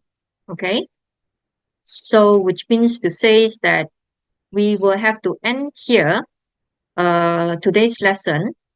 Nakaliputta, I may have to put it to the last one together with Majapahit Gotami and Angulimala, because we have only uh, two topics there. Next week, we're going to touch base on three topics. That will be Venerable Sivali, Venerable Rahula, and of course the lay disciple, the foremost Ananda Pindika. Right, so these will be the three, and that will be next week. The last session will be Angulimala and Vajapati Gotami. Right, so which means that Vajapati Gotami, I will also include the Bhikkhuni order, and lastly Nakula Pita and Nakula Mata. Right, sorry, I'm not able to conclude this because I have another 30 slides for this Nakula Pita and Nakula Mata. All right, so with this, I would like to end here. If you have any question on Sariputta and Moggallana, please feel free. So hopefully with this slide, you take against the textbook, and then you are able to pull up the question, past year's question. I'm sure Sister Chang, you already done this before, and I'm sure Brother Kelvin, you have seen previous exam questions before, and others, brother and sisters as well. Pull out the questions and then try to match, pull out the facts and do your little spiel on your story base. Okay. Right. Okay. All right. What about any others? If not, yeah. This time you have mentioned about the psychic power of Moggallana. He had developed the psychic power. Yes. And I think it's called 4 bases of power. Mm-hmm. And with these 4 bases of power, if they have developed it, penetrate it, keep it, that means they could actually extend their lifespan until the end of the aeon or the balance of the period in that aeon. That is according to the Nikaya.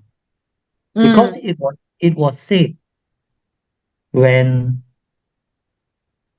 Buddha made an obvious hint to Ananda that he has already developed, Buddha said, the 4 bases of power. Therefore, he can extend his time. But Ananda kept quiet. And after 3 times reminder, then Buddha gave up, say, okay, that's it. He said, Ananda, please get up and go and sit there. That was the story. True. Yeah. Yeah, once he has given up his lifespan, the Mara quickly came in and told Buddha, you have made many suggestions before. You have developed disciples. You have mastered the Dharma. Then you will give up your life. So now give up lah. Yeah. Remember, that's a good question. Yeah. Brother Kelvin, just to add on to you, remember just now the slide on Venerable Sariputta, right? Sariputta says that, when Buddha announced that he's going to go Parinibbana in 3 months' time, so they were on the way from Vesali back to Savatthi. So both of them, they already know that the Buddha is coming to Parinibbana. So Venerable Sariputta reflected to say that, do the chief disciples pass away first or the master? Yes. Yeah. Right. So Venerable Sariputta says, and he reflected, and he said it's the chief disciples. Right. So that's where they that is the turning point lah, so to speak. So same goes with Moggallana. Yeah. Right. So to say that they could continue with the lifespan, but both of them already says that their lifespan is coming to an end. right? Coming to an end. Yeah, So that's how correct. it's been end, right? So yeah, JH Cole, raise hand. Yes, please go ahead. Yeah, Sister Rachel. Brother Cole, sorry. Yeah, you in your last towards the end of the last slide, you mentioned about Venerable Moggallana passed away at the age of 84. But then early on in Sariputta's side, you did mention that when Buddha got married, they have actually searched for it, so there is a gap of about 20 years.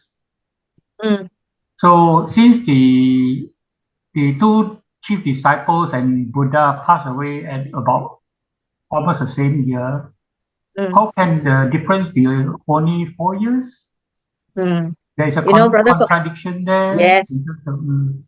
Yes, Brother Cole, thank you for pointing out that this is the same question I heard before, right? Is any story, I just take it with a pinch of salt, right? I don't think the age there is how should I is important, but the fact the story is it is being translated as this way, right?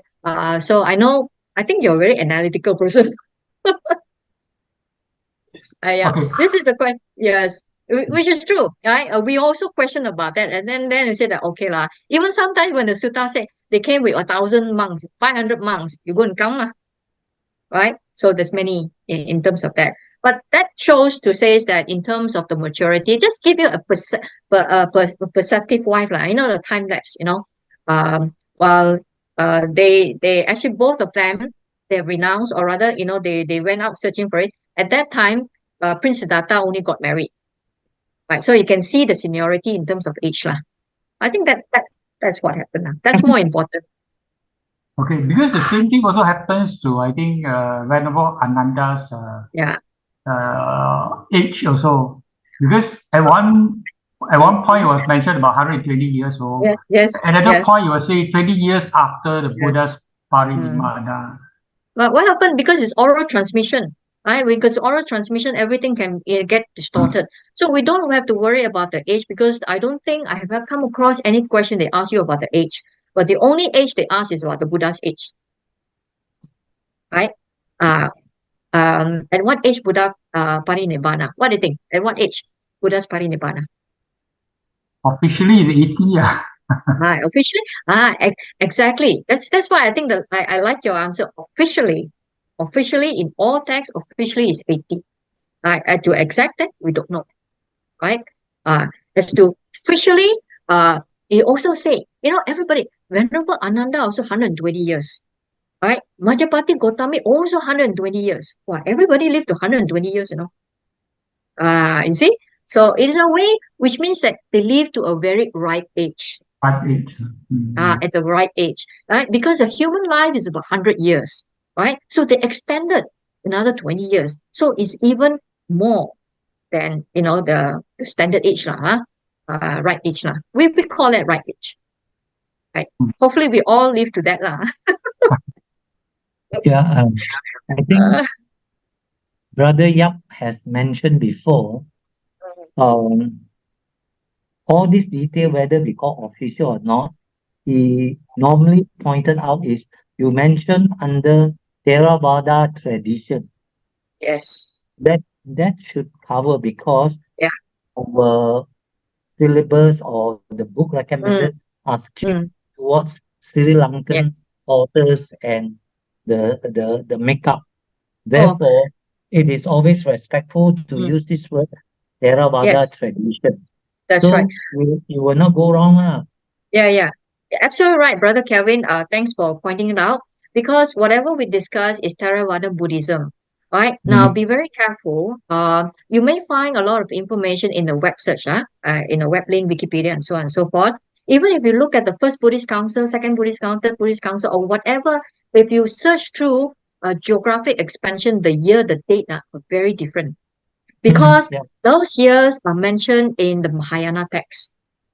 Right? So at one point, I also got it confused, or rather, we thought, hey, how come your notes is this year and the text is this year? And then in Wikipedia it said, there are 3 different years. So we how should I say, we clarify with our professor. It said that don't go and look for others, right? Just go and look at Theravada Buddhism, right? No matter what, okay, search through Theravada Buddhism, okay. And if you have the Narada book, I use Narada book because that is the, I believe, so-called the official textbook that we use. Yeah, correct.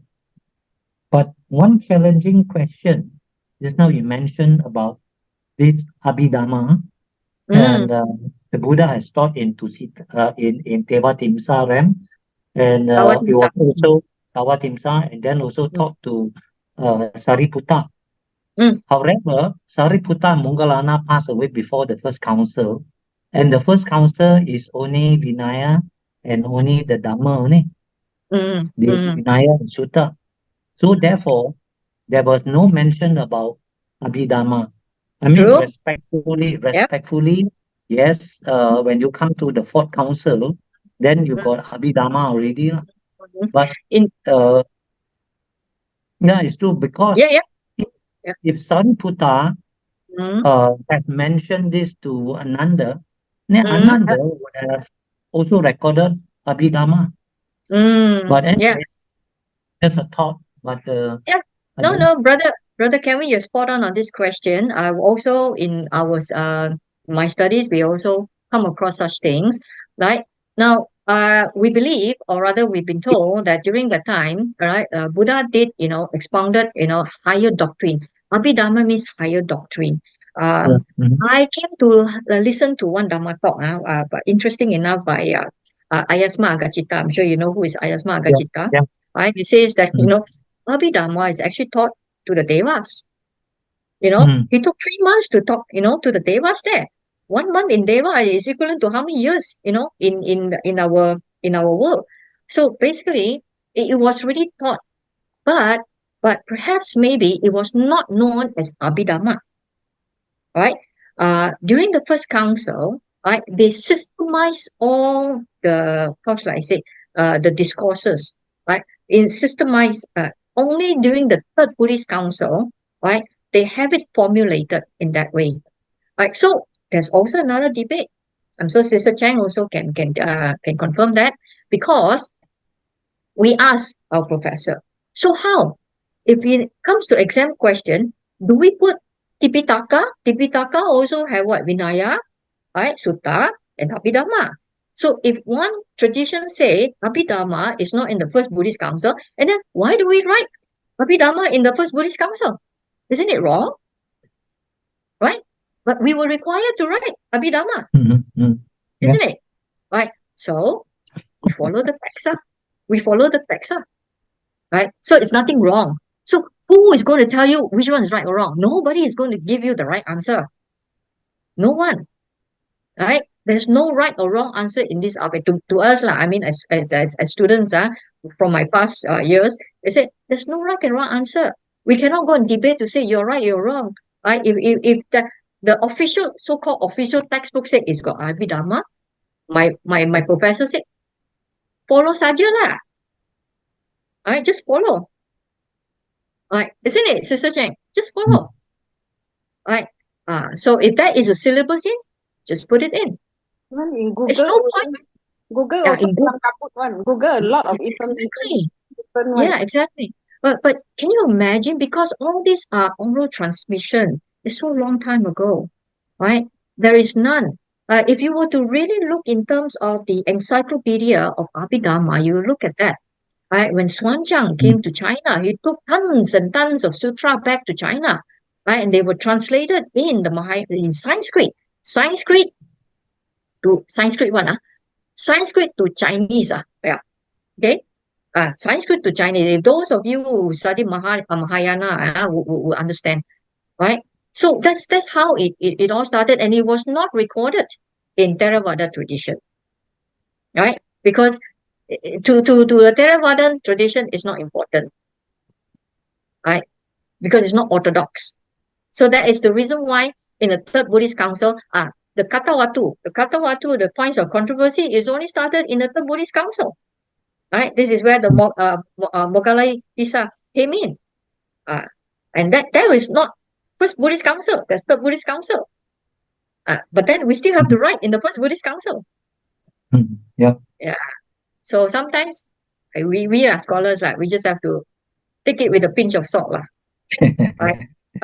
So because we are in just the entry level, our diploma stage, we're in a diploma.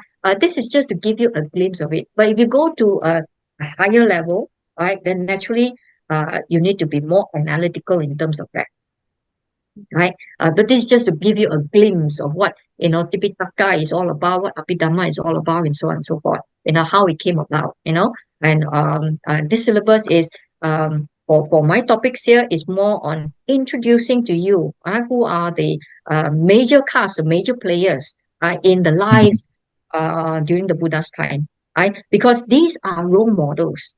Right? These are role models for us as lay people. Right? We look upon role models like Visakha, Ananda Pindika, even Nakula Matta, Nakula Pitta, and so on.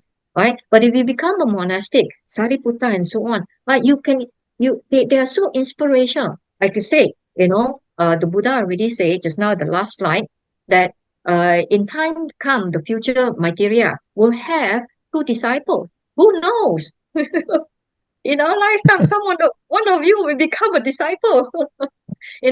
Or inspired to become Ananda Bindika or Visakha, and things like that. Who knows, right? But we all aspire to reach that the Buddhahood we don't want to come back already.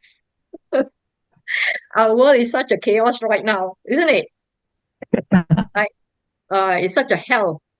Right, with the wars and so on and go on and so forth. Who wants to come back? Nobody wants to come back. Right, so we train ourselves. So anyway, right. So I don't want to take so much of your time, but it's an interesting discussion. So I hope that like I said, I will put Nakaloputta into my next next discourse But meanwhile, I know the textbook there's little information about Nakula Pitta and Nakula Mata, very, very little information. So I will have to do a little bit more. You can do a little bit more research in terms of that. Okay. Sister Rachel, Yes. just a bit about the Vinaya, because I have 3 different so-called conflicting versions. You see, the Vinaya was starting to be formulated after the first 20 years. That was one version. Okay. Then there's another version that says that it started on the 12th, after the 12th Vasa or around 12th Vasa. That means the 12 years. 12 year. Okay. But then at the same time, on the 5th year, there is the Bhikkhuni order formation. And the 8 conditions, wasn't that considered as the Vinaya, part of Vinaya?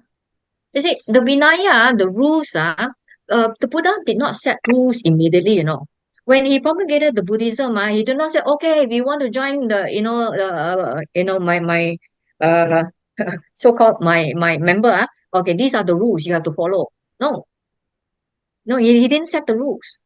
All right. So because, can anybody tell me why he didn't set the rules first? Why is there no rules during the first few years? I think Buddha did mention, he say, because if you don't make any offense, why is there a need of rules? That's one. The second thing is because anyway, the pioneer groups of seekers, they are very highly trained and you're absolutely right. Your point number 2 is correct. Okay. Your second answer is correct. Absolutely right. Because the first year after he promulgated, the dispatched the 60 Arahant, they were already Arahants. Arahants do not need rules. They don't need rules. Okay. But as they move along, they go from kampung to kampung to preach. They get more and more people joining in. That's the reason why they call Arya Sangha, right? Remember the Arya Sangha, and the Samuti Sangha. Okay, so we have the conventional Sangha and the noble Sangha. The noble ones, they don't need rules. Conventional one, they need rules because they join in as trainee, right? So during that time, as they move along, they gather more and more followers, right? So because more and more followers is decentralized already. Okay, when it's decentralized, anywhere you go, any organization, rules are bound to break or rules were bound to be neglected, right? So that the first person who actually reminded the Buddha, they said that we should set some rules. Then the Buddha said, Sariputta, or is it Sariputta Ananda? I can't remember. It's not the right time yet. It's not the right time. Then what happened? What the first parijika, first major offense. You know what is the first major offense that they set the rule? You know what rule is that? No, it was in the Vinaya rule, right? And that time there was no bhikkhuni yet, right? It's only bhikkhus, huh? Okay, you're right. Just now you say the bhikkhuni were only set after the 5th year, right? 5th year of the the monks order. So what happened? The first parijika was this monk, right? Is actually entered the order. He came from a family, so the parents were very upset because he left the household without any inheritance, no heir, right? No how to get no baby lah, so to speak, right? So the parents, but then one day he went back to Kampong for alms. So the parents, the wife saw him. They said they persuaded him to say that you have to leave something behind. No, so why leave something behind? Then he said, no, I'm already a renunciant. I already gone forth. But they slowly they persuaded him. Then in a way, he agreed lah. Right. So he had sexual intercourse like with the wife, ex-wife lah, and he produced a child. So because of that, that is the first parajika, and because of that, they reported to the Buddha, and he said that how can this be? You know, right? So then the Buddha said, okay, this is the first major offense. They call it parajika, and the name of the monk is called Subeda. Right, so it's very famous. Very famous. So that was in the first Vinaya rule. Then from that on, more rules came up.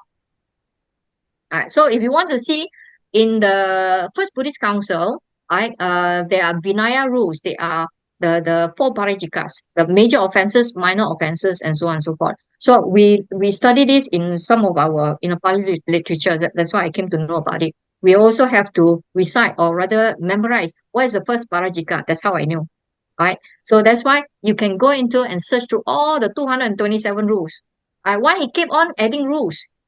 So he does not add rules. Like, okay, today I sit down, I think about it. Okay, these are rules. No, every rule has got a ground story one. Right? When something happened, then he set the rule. When something happened, he set the rule. Like that. That's how he became 227. And of course, for the monk or for the nuns is 311 because of the bhikkhuni order, and including the 8 Garudhammas, right? Which when Gautami asked the Buddha for ordination, he said, okay, on 8 conditions. The 8 condition is not when we come to that. I'm sure you got a lot of questions to ask in terms of they say the after the bhikkhuni the Dhamma is going to last only not 1,500 years, right? So in a way, the Vinaya is actually start to evolve very much early already. Yeah. Before actually there is. Yeah. Vinaya rule is to protect the monastic, is to protect the bhikkhuni's rule, is to protect them. Right? It is like without protection, right? It would be worse. Because if you can imagine during the time of the Buddha, if you can imagine, if you look at, I do not know whether you like looking at the Indian Tamil, story, dramas and so on. You look at the condition. You look at the condition there, right? And you look at the condition of India at the moment, not much difference, except for infrastructure changes only. Okay. So that is the reason why the Vinaya rules are there. Yeah.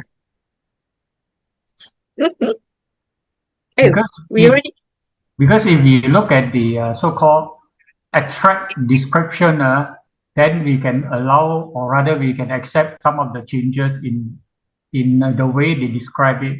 But when you talk about fixed date or fixed time frame, then it has to be much clearer. Otherwise, there'll be a lot of confusion when you start to go into details. Yeah. To answer your question, Brother Ko, to answer your question on this, my lecturer, my professor say, why you worry? Don't worry. Don't look at other dates. Just look at Theravada Buddhism. That's all. That's all. Look at the Vinaya. Right? No other dates. Other dates means it's their own text. Don't worry about that. Right? So whatever is given to you, whatever text is given to you, whatever paper or article is given to you, that's your syllabus. You can quote on that. Right? In times to come, that's why my professor, my teacher was saying, okay, we as students say, what happened if you want to contest, you contest. These are the notes you're given to me. These are the dates you are mentioned to me. These are the dates we're following. Right? So if you mark me wrong, then you better correct it because I'm following what you have given to me. Right? So there are a lot of confusion about that. We learn all these subjects. So many years already. We've been asking the same question over and over again. So much so to say that okay, time to accept it. Time to accept that there will be some discrepancy, and then we have to live with it, and we have to follow according to our syllabus. That's it. That's a safety net. Our safety net is to follow our syllabus. That's all. That's why I think those Sunday or Saturday Dharma teachers have to take issue in the sense that if they follow the Jataka or what, there are some of them which is very different from the suttas. So obviously, you just look at just now my sutta. The sutta say, in the yellow parenthesis, right? The Jataka say this way, the Dhammapada say this way, right? So to me, stories are stories. Okay, whether whether Moggallana died in front of the Buddha at the feet of the Buddha, or whether he goes back to the Black Rock, does it matter? He died. Does it matter? The gist of the story is not how he died this way. The gist of the matter is, right, he has to suffer because of his past karmic, action. That is the most important one. Right. So you take the gist of it. So to me, sometimes I go to Dhamma talk and so on. People try to, argue and here and there. No point. Just take it with a pinch of salt. Oh, okay, like that one. Okay, Jakarta said that. Oh, like that one. That's it. Take it this way. Right? You just take the substance of it. Right? That is my approach. Right? Because I see people trying to struggle, and so much you struggle. The venerable also headache already. You give so much headache to the Bante. The Bante also don't know, because Bante also following their own Vinaya. Right? They only one rule, the Vinaya. That's it. Tradition, Theravada tradition, no others. Right? But if you go to Mahayana, well, it may be quite different. Or even Vajrayana also, they have much more. We don't know. Right. So as one delve deeper into it, finally you have to go back to the suttas and Vinaya. That's all. The rest. That's all. Yeah, that's all. That's all. Right. And that's the Vinaya. That is the thing. That's what the Buddha said. Anything, right, deviate from the Vinaya and Dhamma, it's not the words of the Buddha. Right? It's not the words of the Buddha. Right? Scholars, even scholar among scholars, professor among scholars, they also debate on the dates. Right? The debates on the dates. Right? So we question, we as students, when we are doing my thesis paper as well, I say we question which one to follow. Right? Right. So they say that follow what the syllabus tells you to follow. Okay. Even better. Right. So which means that it's been scaled down to that. Right? Scaled to our syllabus. Right. So like for example, I'm also taking my studies right now. I say, okay, what are the textbooks? Don't look others. Pali grammar or whatever. Don't look other. Only AK Water, Pali Make Simple, NPC. These three official books. Other books you can refer as references, but that would not be in your exam syllabus. That's how it works. Right? Because why? When we study Pali grammar, all the vocabulary are in these 3 books. If you follow other, like you take De Silva, for example, Pali Primer, if the vocabulary you study there a lot, but it's not happening in the 3 books, then you will be caught red-handed lah. Right. In our Mhm. examination questions, if we were to explain, okay, say the Noble Truth, and at the end of it, we put there Tika Nikaya or you put Majjhima Nikaya.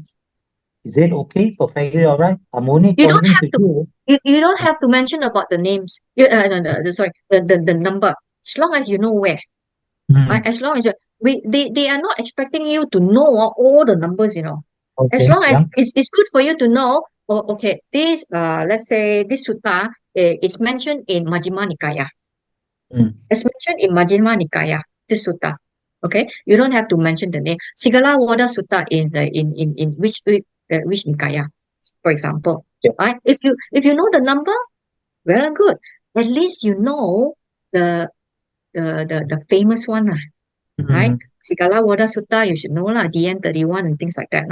So these mm, are the basic one that you should know. Right? At least you can impress, right? You impress. Otherwise, you just mention the Nikaya will do. okay. Okay. And then also, if you are not familiar with Pali words, for example, your level, diploma level or whatever, like when I took my diploma, my professor said, you don't have to worry about Pali language. Right? You don't have to worry. You just put in English will do.